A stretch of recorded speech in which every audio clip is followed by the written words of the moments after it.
Open letter to Edgar Chagwe Lungu. Good morning fellow countrymen and women, we hope the jaws and claws of this hard economy have not dug into us.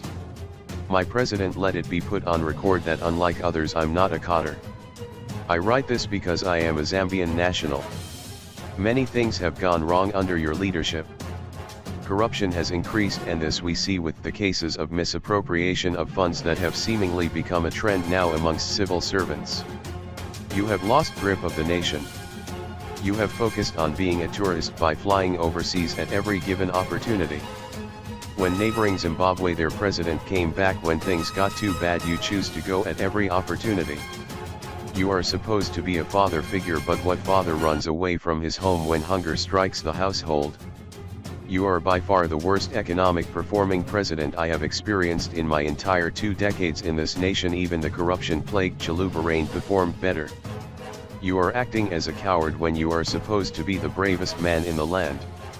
This is because your own ministers and aides such as Kampiongo Chandamwala and the rest have continued to utter careless statements with no action taken.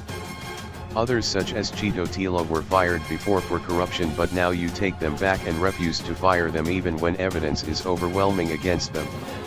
You have let cotters harass the nation, and yet you hardly ever issue statements to stop them from doing so. How long will you blame every political fight on the opposition? When will you realize that your own party is also making life difficult for majority of the Zambians?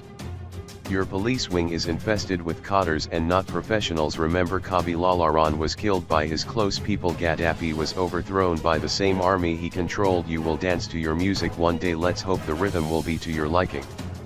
The very people that bow to your commands will one day hound you out of office. However, my advice is do the right thing, fire the underperforming ministers, regulate the influence of cotters. These will be your downfall, and please implement sound economic policies that will benefit the nation for centuries to come. Our prayer is not to have another president, rather all we wish for is our current president to turn around the economy and deliver on promises to better Zambia. With love, Tindi Antalisha, National Development Analyst. Yeah.